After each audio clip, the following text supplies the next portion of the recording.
Embers in the void. Damien Foster's eyes fluttered open to a world of white and pain. The bitter cold bit through his flight suit despite its thermal lining, and the taste of copper lingered in his mouth. His vessel, the ESV Horizon, lay in twisted ruins around him. Black smoke curling into an alien sky where unfamiliar stars were beginning to appear. "System check," he croaked, voice barely audible over the howling wind. His neural implant flickered to life, projecting data across his field of vision. Pilot status, multiple contusions, possible concussion, core temperature dropping. Ship status, catastrophic failure, emergency beacon damaged, location unknown.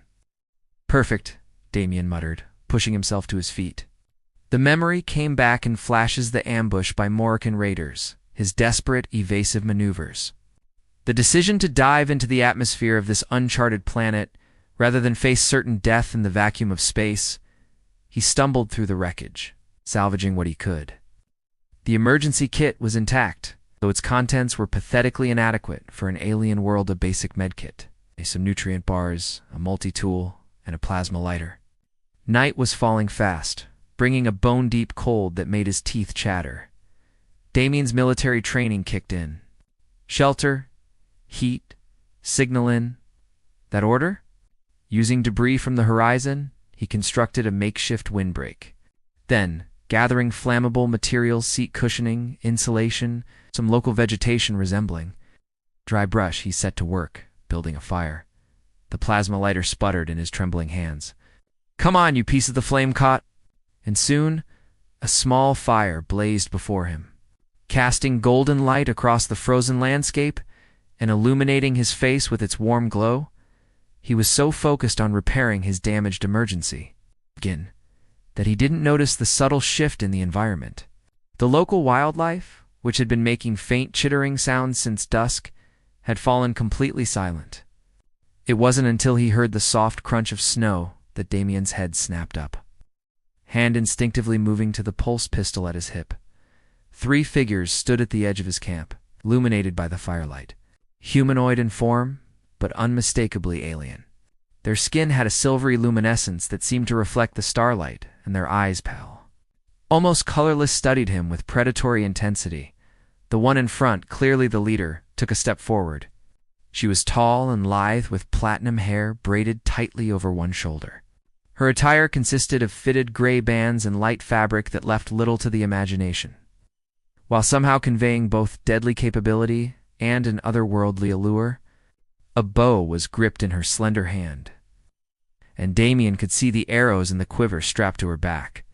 Time seemed to freeze as Damien locked eyes with the Huntress. His heart hammered in his chest, adrenaline flooding his system. Fight or flight, neither seemed like a good option. The alien woman's lips curled into what might have been a smile, though it did nothing to soften the predatory gleam in her eyes. Slowly, deliberately, she lowered her weapon, though her gaze never left him. "Well," Damien said, breaking the silence, his voice steadier than he felt, "I guess I should have checked if this planet was uninhabited before I crashed my ship here." The alien huntress tilted her head, studying him with those unsettling pale eyes. Then, to Damien's absolute shock, she spoke. "Firebringer," she said, her voice melodic, but with an accent unlike anything Damien had ever heard. "You are far from your star. Silver-skinned allies, you speak English." Damien's mouth fell open in surprise. "We speak many tongues," the huntress replied, stepping closer, the firelight dancing across her silvery skin. "Yours is simple." One of her companions made a sound that might have been laughter, and Damien felt a flush of indignation despite his precarious situation. "I'm Lieutenant Damien Foster. Earth's Defense Fleet," he said, straightening his posture despite the pain in his ribs. "My ship was attacked. I didn't mean to trespass on your world." The leader studied him for a long moment, then gestured to the fire. "You bring light to the darkness on the coldest night." She touched her chest. "I am Tasha, first hunter of the Veldari clan." Damien relaxed slightly, though his hand remained near his weapon. "Nice to meet you, Tasha. I don't suppose you have a communication system I could use, or maybe a way off this ice cube." "The storm comes. Death follows. Your fire draws both. She glanced at the horizon where dark clouds were gathering.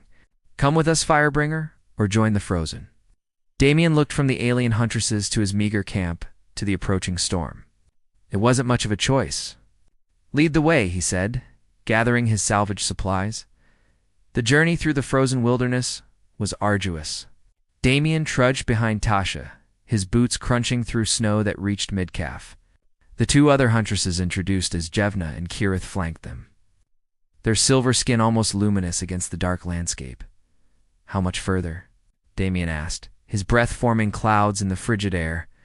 Tasha glanced back, her pale eyes assessing him.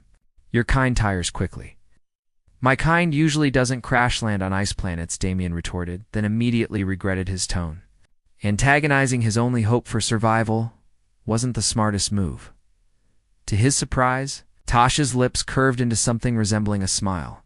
You have spirit, Firebringer? Good. The weak do not survive the long dark. They crested a ridge, and Damien stopped short.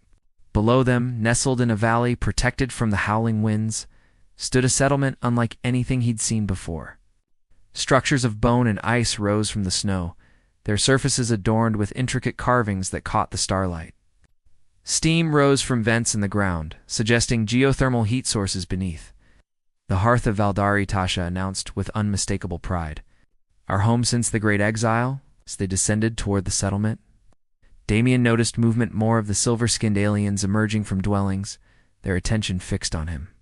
Most were female, he realized, with only a few males visible among them. Your arrival will cause interest, Tasha said, noticing his observation. Male visitors are rare and valued among my people. Valued? Damien asked, suddenly wary. Kirith laughed softly. She means our females will compete for your attention. Human. Your kind is compatible with ours, and new bloodlines are precious. Damien nearly stumbled. I'm sorry, what? Kirith speaks too freely, Tasha said sharply. Oh, Damien caught a flash of something in her eyes. Perhaps. You are a guest of the first hunter. None will claim you without my permission. Claim me? Damien's voice rose an octave.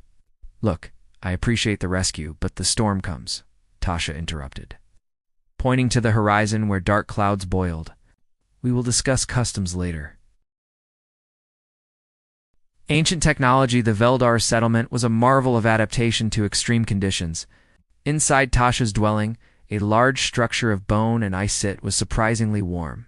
Furs covered the floor, and a central fire pit cast dancing shadows on walls decorated with weapons and what appeared to be star charts. You hunt in the stars? Damien observed, studying a detailed chart of the local system.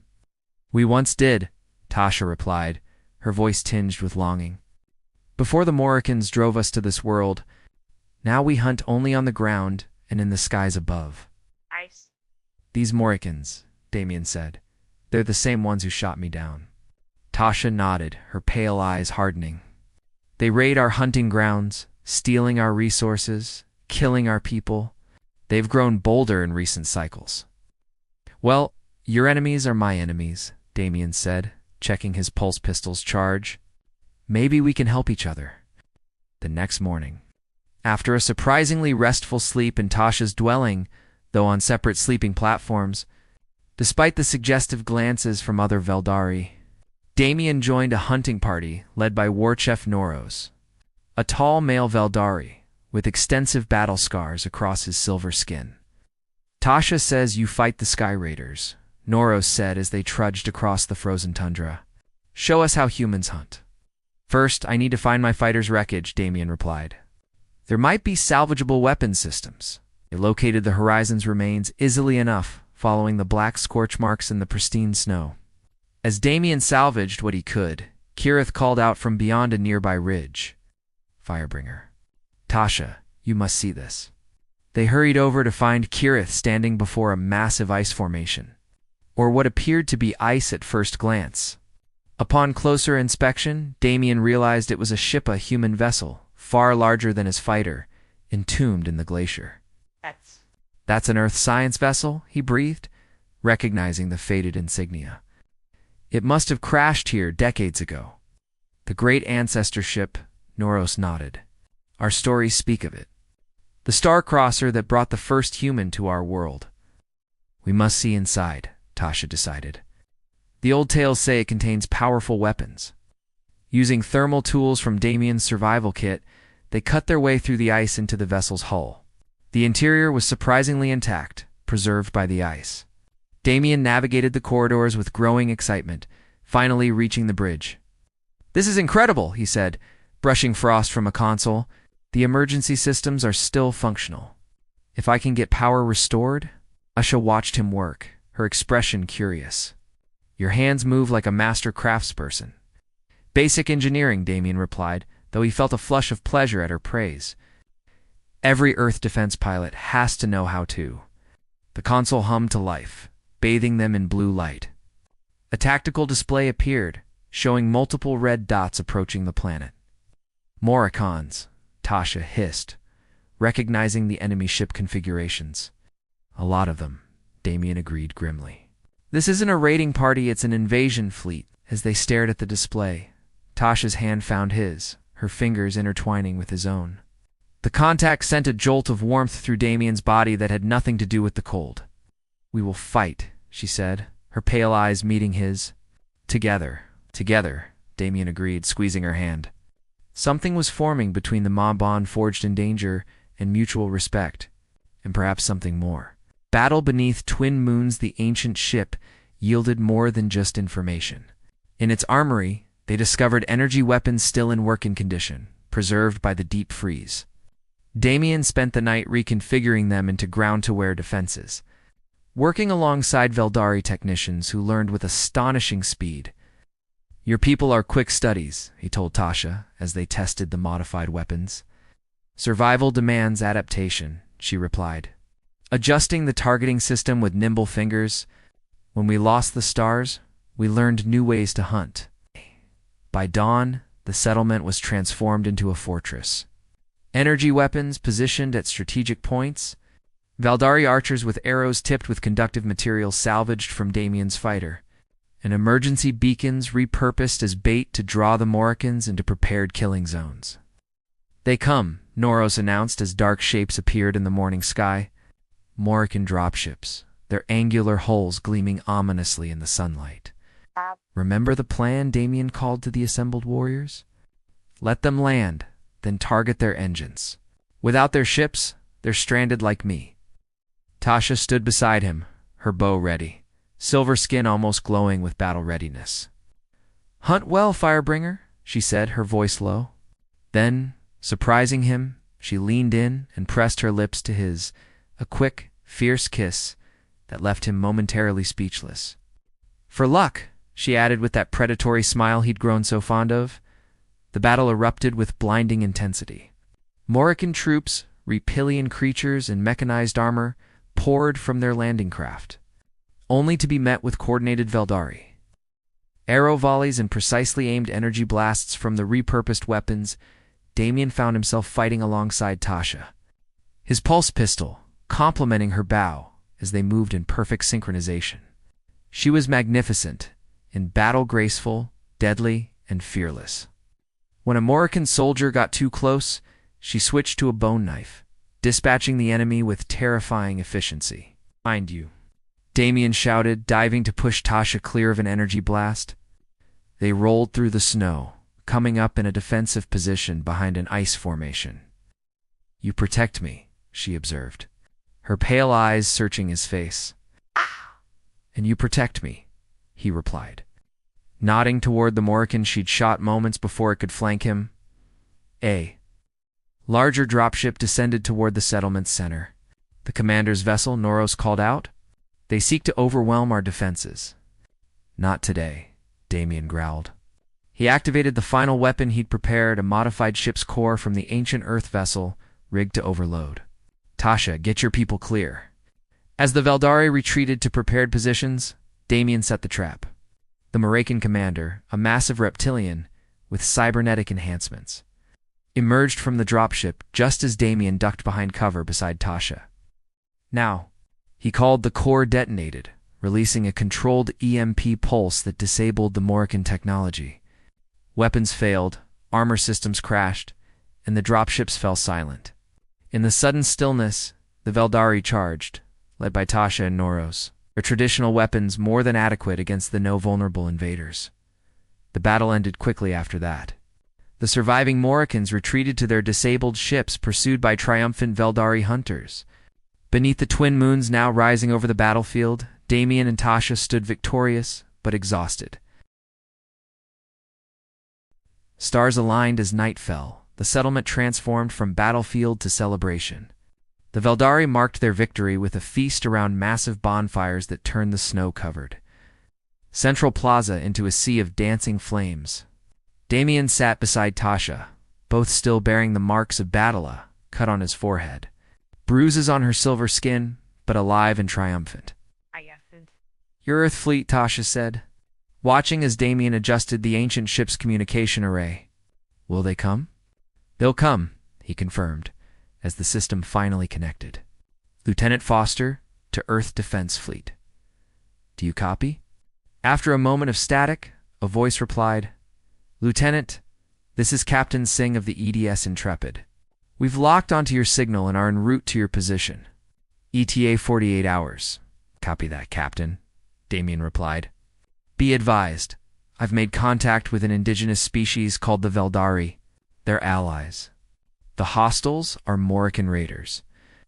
"Understood, Lieutenant. Hold position and wait for extraction." As the communication ended, Damien became aware of Tasha watching him intently. The firelight played across her features, highlighting the alien beauty that had captivated him since their first meeting. "You will leave with them," she said. Not a question, but a statement tinged with something that might have been sorrow. Damien turned to face her fully. "I don't know," he admitted. "My duty is to report back, but ... double quotes." Tasha prompted, moving closer until he could feel the unusual warmth radiating from her skin. "But I found something here I never expected," Damien said softly. "Something I'm not ready to leave behind." Tasha's pale eyes studied his face. "Tonight is the Frost Moon Festival," she said, gesturing to the larger of the twin moons overhead. "A time when Veldari warriors choose their bondmates." "Is that so?" Damien felt his pulse quicken. "The ritual involves a promise," she continued, her voice taking on a formal tone. "To hunt together, to share warmth in the long dark, to face both stars and storms as one." "Sound serious?" Damien murmured, though his eyes never left hers. "It is," Tasha agreed. "Once made, the bond cannot be broken. It transcends distance, even the space between stars." Damien took her hands in his, marveling at how right it felt, despite their differences. "In that case," he said, "I have a counter-proposal. Come with me." Tasha's eyes widened. "To the stars?" "To Earth initially," Damien nodded.